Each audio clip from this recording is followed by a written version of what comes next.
Les essentiels du bassin avec le maire de Biganos et aussi le président de la DFCI, Bruno Lafont. Bonjour Bruno.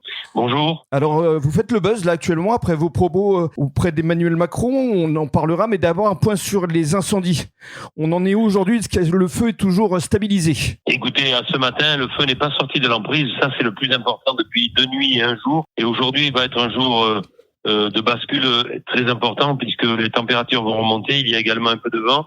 Si nous réussissons, si les services de secours, les pompiers surtout, et toute l'armada qu'il y a de bénévoles qui sont venus, que nous ayons tant bien que mal de canaliser avec la DFCI, si nous réussissons à le maintenir, éteindre les sautes et qu'ils restent à l'intérieur, je pense qu'on pourra donner un peu d'espoir aux habitants qui ont été évacués et Madame la préfète sera plus à même à regarder la situation. Mais je ne promets rien parce que vous savez, ça peut très vite se transformer et se retourner contre nous. En matière de feux de forêt, il faut être particulièrement humble et donc soyons raisonnables, mais il faut attendre la fin de la journée. On va voir. Très bien, merci beaucoup Bruno pour ces dernières informations.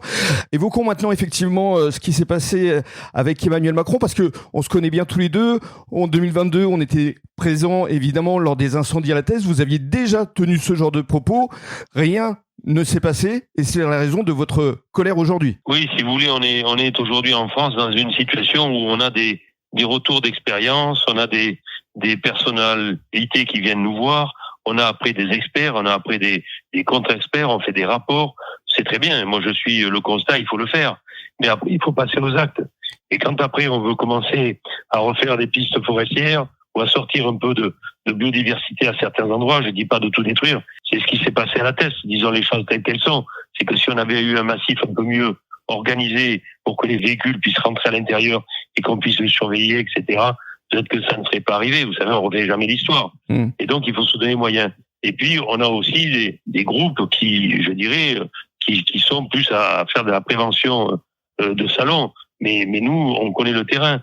Et donc, on voudrait aujourd'hui sortir de ces carcans. Vous savez, c'est un peu l'histoire des réserves d'eau pour les agriculteurs. Quand même, c'est un peu dommage que quand on a d'énormes quantités d'eau qui tombent, et on l'a vu, nous, c'est bien sur le bassin, et moi qui est maintenant les responsables du CIBA, regardez toute cette eau que nous avons. Bon, nous, ça nous concerne moins, mais quand il y en a sur des territoires où ils peuvent en manquer l'été, gardons-la. Mais c'est la même chose. Là, on a perdu en France la politique du bon sens. Et donc, c'est ce que j'ai voulu exprimer, dont le président a très bien compris. Bon, aujourd'hui, on est en train de présenter l'action ou sur les médias et autres, mais moi, il a très bien compris, le président, moi, ce que j'ai voulu dire. Alors, bien sûr, mes mots étaient un peu forts parce que ça ne s'adresse pas à lui. Moi, je m'adresse à ce qu'il représente. Et donc, je lui ai fait comprendre que il fallait arrêter maintenant de parler, de passer à l'action, et que on pouvait sur les territoires nous faire un peu de confiance et qu'on nous apporte et qu'on représente un peu le bon sens. Et c'est pour ça que j'ai dit, nous, sur les territoires, alors je n'ai rien contre les Parisiens, mais sur les territoires, on connaît quand même un peu ceux dont on s'occupe, et que ce soit pour moi, que ce soit les agriculteurs, que ce soit d'autres métiers. Mais c'est ça que j'ai voulu représenter. Voilà, c'est pour ça que ça fait un peu de buzz. Est-ce que vous pensez que là, enfin, on va passer à l'action? Écoutez, moi j'aurais soulevé les éléments. Maintenant, on va voir comment ça va se passer après. Ce que je crains le plus, c'est que comme tout événement, une fois que l'événement va s'éteindre, c'est le cas de le dire, on va rentrer dans la campagne électorale parce que nous, on va y être jusqu'à fin août. Toutes les vacances vont passer sur cette histoire. Et puis nous, on a besoin de s'occuper de la reconstruction, mais surtout de refaire venir des touristes, car il n'y a qu'une partie de la forêt qui a brûlé dans un certain secteur. Il faut qu'on fasse revenir les gens sur le bassin d'Arcachon. Tout n'a pas brûlé, car il ne faut pas exagérer. Et alors, certes, l'Ège Cap-Ferré a été endommagé, mais la presqu'île, on l'a sauvée. On a fait 3 pare-feux successifs. Donc, si vous voulez, il va falloir s'occuper de ça. Moi, je pense aux entreprises qui ont tout perdu dans cette période. Quand vous traversez Andernos, il n'y a pas un chat. Il n'y a pas un chat. Je croise personne quand je vais au PC de l'Ège depuis Biganos. Je me crois à la Covid. Donc ça, c'est gravissime. Donc tout ça, il va falloir le remettre en place. On en a parlé au président.